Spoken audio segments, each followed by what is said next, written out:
um novo capítulo, o capítulo 7, que fala sobre a chegada dos europeus aqui na América, mais precisamente dos espanhóis.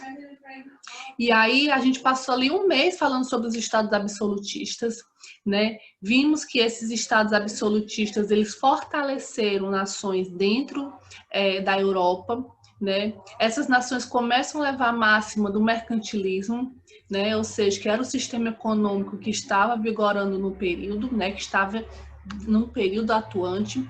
E aí o que acontece? Esse sistema mercantilista, eles vão levar a máxima o metalismo, que é o acúmulo de metais, né, preciosos. E aí o que acontece?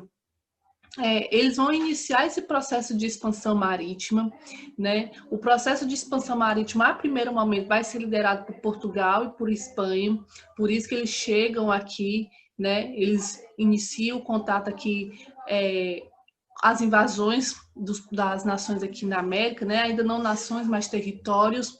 Então, a gente tem todo esse processo aí iniciado. É importante perceber que a expansão marítima, ela é algo novo também, né? Várias expedições foram realizadas pelos europeus e deram muito errado.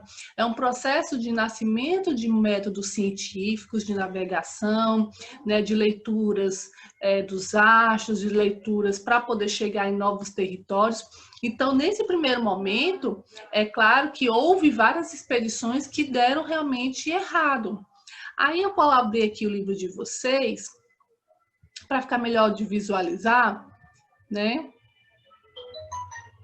Pronto. Eu tenho aqui o capítulo 7, isso, que fala sobre a chegada dos espanhóis aqui na América, ok? O livro de vocês, ele já vai... Oh, pronto. Vou ampliar aqui, fica melhor de visualizar.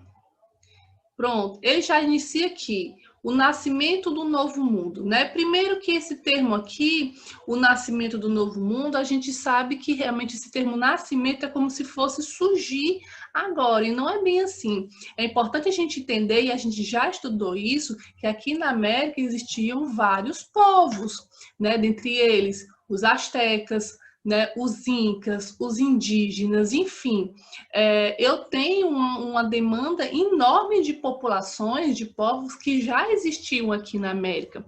Agora, é claro que quando o europeu aqui chega, e aí ele vai falar realmente primeiro dos espanhóis, é como se ele tivesse realmente descoberto para o europeu. Para o indígena, não. Para o indígena é realmente uma invasão, ok?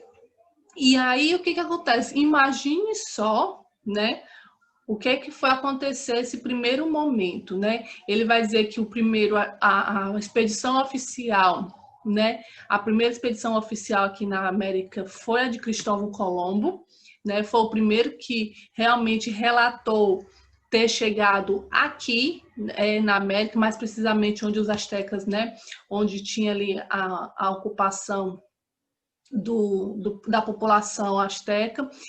Olha só, é importante a gente perceber que essa divisão da chegada dos portugueses, dos espanhóis, ele foi relacionado com o Tratado de Tordesilhas, ok? Então, aí vem a questão, imagine só o europeu, e aí é engraçado que ele colocou essa imagem aqui, né?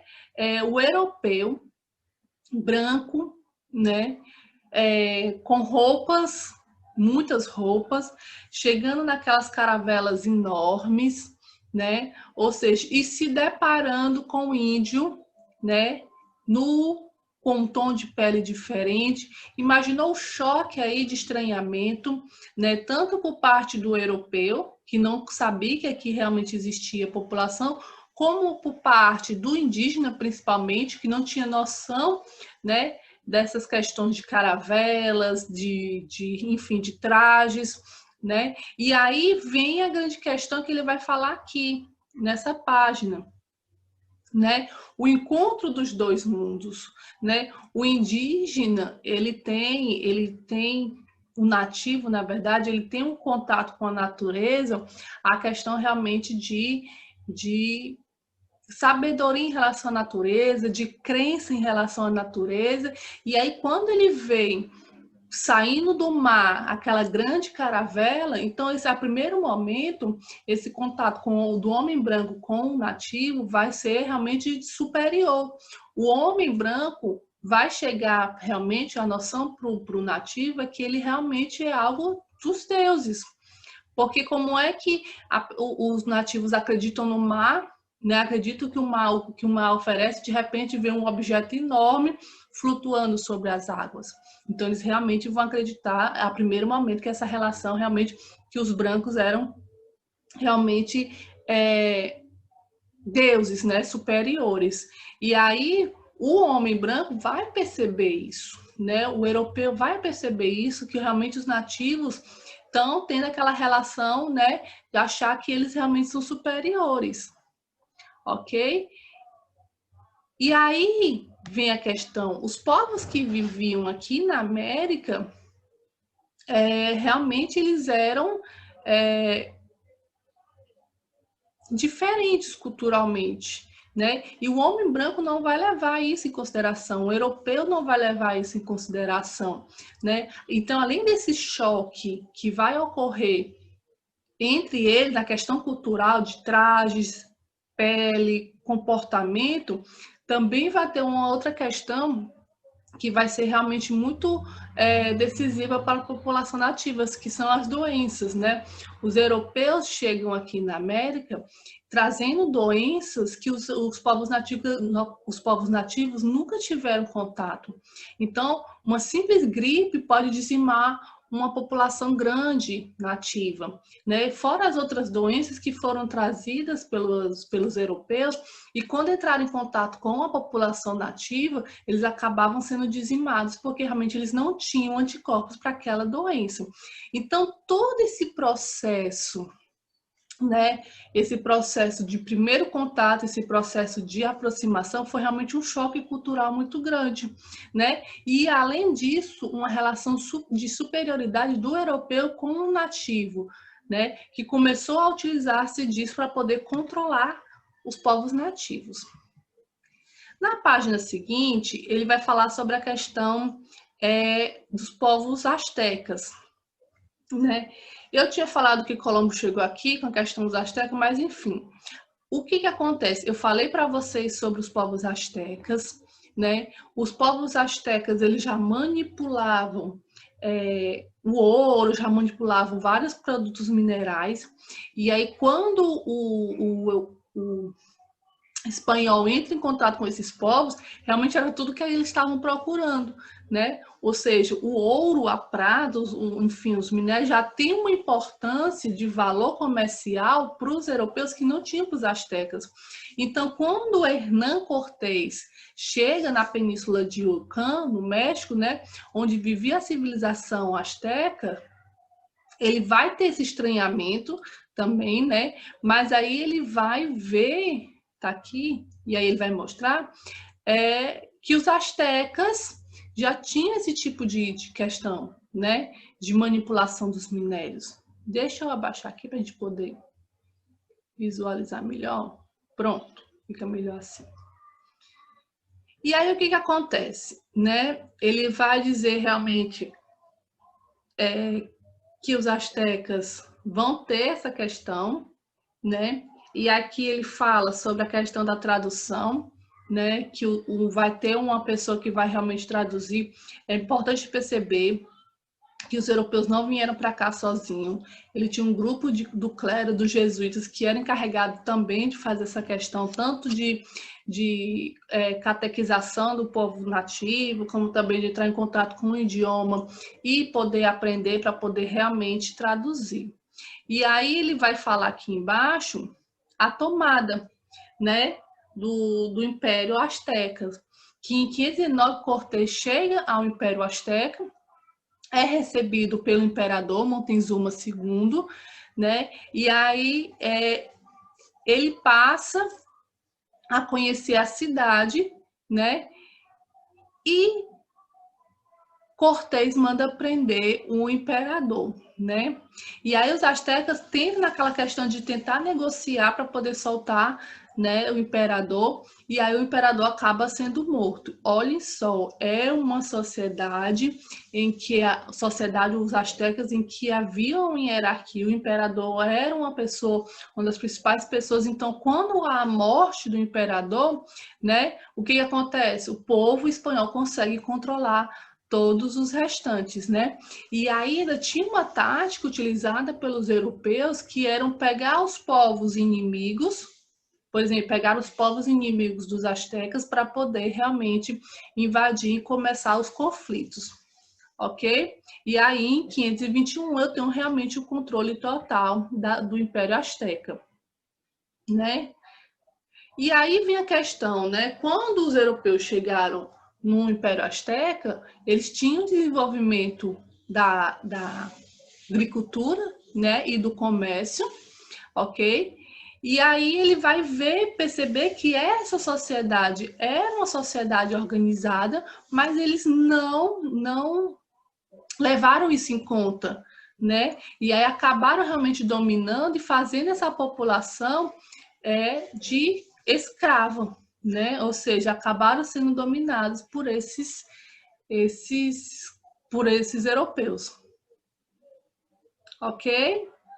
E aí ele vai falar, né, aqui, ó, no último coisa, né, as postitecas, né, que eram parte dos produtos vendidos no mercado havia chegado até Tenochtitlan em forma de tributo, mas boa porção deles chegava por meio de mercadorias, chamadas postitecas, né? Então eu via uma organização que já existia, e aí os europeus passaram a controlar esses povos, ok? Ele vai falar aqui da resistência. É claro que a população asteca resistiu, né? É claro que quando eles começaram a perceber que os europeus estavam realmente querendo controlá-los, eles começaram a resistir. Agora, os europeus, eles tinham uma relação de superioridade, né? Não só porque eles já tinham um motivo de estar lá, que era a exploração, mas também eles trabalharam com os aliados, ou seja, aquelas pessoas que eram inimigas dos povos astecas para poder controlar. Também tinha a questão da superioridade bélica, né? Os europeus já tinham armas de fogo, né, em comparação com os povos astecas, e as doenças que dizimaram uma grande parte da população. Ou seja, tudo isso deu a possibilidade de vitória dos povos europeus. Ação colonial, né? A gente falou sobre a questão dos astecas, dos incas, né? E aí agora a gente vai falar sobre a questão da administração colonial. Gente, é importante perceber que ao início, né, quando se iniciou o período de colonização, logo nas descobertas, né, na invasão, melhor, no início das novas invasões, era tudo muito novo. A ideia realmente era explorar, principalmente metais preciosos, levar para a Europa e ficar fazendo esse translado, ok?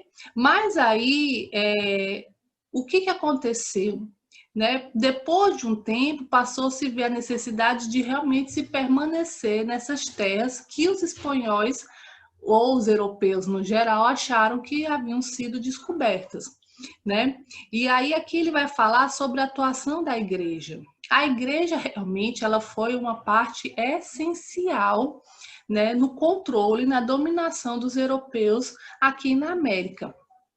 Né? A igreja ela tinha como função fazer o processo de catequização, ou seja, converter os povos nativos a uma nova religião, que seria a cristã, no caso, né? Elas tinham como também questão de ensinar um novo idioma, né? No caso das colônias espanholas, ensinar o espanhol, né? E, ou seja, tinha a função realmente de fazer com que esse índio, esse nativo, ele se tornasse, né? Ele ficasse controlado com essa nova cultura, né?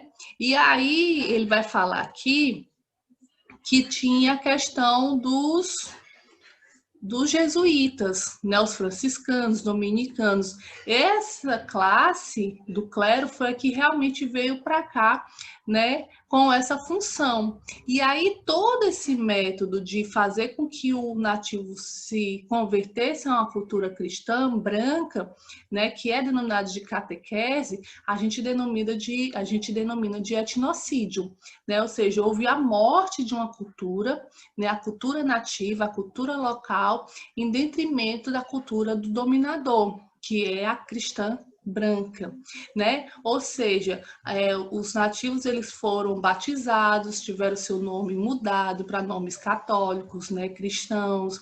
Eles tiveram os seus costumes não respeitados, ou seja, a questão da vestimenta, a questão do idioma, tudo isso foi realizado pelos jesuítas, né? Os jesuítas eles tinham como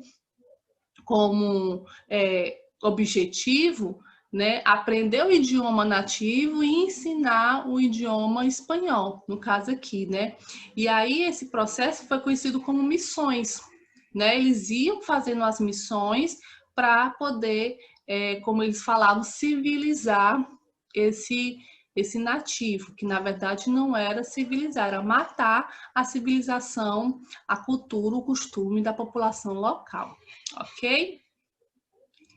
Aí a gente vem para cá, ele está falando aqui sobre o controle das colônias, né? Depois que a população nativa realmente tinha sido controlada através das lutas, né? Depois que tinha se implantado o processo de catequização, aí agora era realmente necessário fazer com que essas terras que haviam sido invadidas realmente produzisse e fossem retirado aquilo que realmente fosse necessário, que no caso os metais preciosos.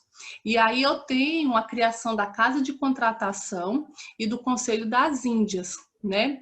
Essa casa de contratação ela era responsável pelo controle comercial, né? E o Conselho das Índias ela tinha como responsabilidade nomear chefes locais, cuidar da administração da colônia e repassar isso para o governo espanhol, ok? Aí ele vai falar, né, que essa nova administração ela vai dividir, né, a colônia espanhola, né, em uma administração. A gente tem aqui, ó, que ele vai falar, né? Tá aqui, ó. Eu tenho o vice-reino da Nova Espanha, que fica aqui pelo lado do México, e eu tenho o vice-reino do Peru, que fica aqui na América do Sul, né? E aí ele vai dizer justamente aqui, nas colônias, o cargo mais alto era do vice-rei, né? Aquele que administrava como um todo, né? Sua administração era fiscalizada e seu poder era limitado pela audiência, que eram aqueles ouvidores, eram aqueles que eram encarregados de fazer a justiça administrativa. E além disso, eu tenho os cabildos, né, que eram como as câmaras municipais, responsáveis pelas questões locais, do cotidiano, da segurança, e eu tenho os corregedores, que eram membros das oligarquias regionais que se formaram na América. Ou seja, todo o controle dentro da América ele foi realizado pela população europeia que vinha para cá, no caso aqui a gente está falando dos espanhóis, né? E tudo tinha que ser passado para o rei tinha que entender e saber do que estava acontecendo, ok? E aí vem a economia, né? É bom a gente entender que a relação entre colônia e metrópole, agora eu não entendi, colônia e metrópole, vamos lá. A América que foi descoberta, ela passa a ser chamada de colônia, né? Foi invadida, passa a ser chamada de colônia. A nação que controla, no caso Espanha ou Portugal, seria a metrópole, e posteriormente as outras, mas vamos falar especificamente de Espanha aqui, é a sua metrópole. Então eu tenho aqui o Pacto Colonial, né? E aí o que acontece? Esse pacto colonial ele é regido também pelo monopólio comercial, ou seja, a Europa controla tudo que acontece de forma comercial aqui dentro da América, né? E aí esse monopólio comercial, os produtos que eram produzidos, o comércio que era realizado, tudo era em benefício da sua metrópole. No caso aqui da Espanha, como eles acharam primeiro de cara os metais preciosos, o que foi que aconteceu de primeiro? A mineração, né? E aí essa mineração ela vai realmente levar à exaustão, né? Ou seja, todo o ouro encontrado nessas regiões, México, Peru, enfim, que os espanhóis ocupavam, eles eram levados para fora. Aí vem a grande questão. A primeiro momento, a mão de obra utilizada para a extração desse minério foi realmente a mão de obra indígena, a mão de obra nativa.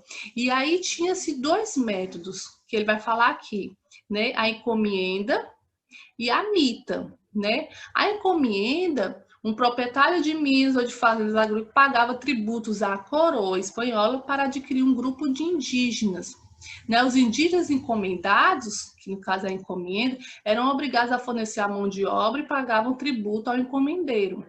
Em troca, o colono ficava responsável pelo cuidado do indígena. Ou seja, eu tenho um grupo fornecido para esse minerador, para esse dono, que se tornou dono dessas terras, né, o colonizador, e aí, em troca, o indígena trabalha e recebe alimentação, moradia e tudo mais, uma troca injusta, né? E eu tenho a mita. A mita ela já era trabalhada, já era utilizada pelos nativos, né, desses locais, né? E aí o que acontece? Ela era muito utilizada pelos incas, né?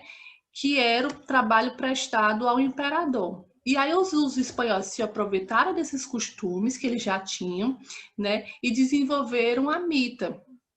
O que acontece? Os espanhóis se aproveitaram desse costume local para que os grupos de indígenas, durante um tempo determinado, geralmente 4 meses, prestassem serviço na construção de estradas, de edifícios públicos, na agricultura e nas minas, em troca de pequena remuneração.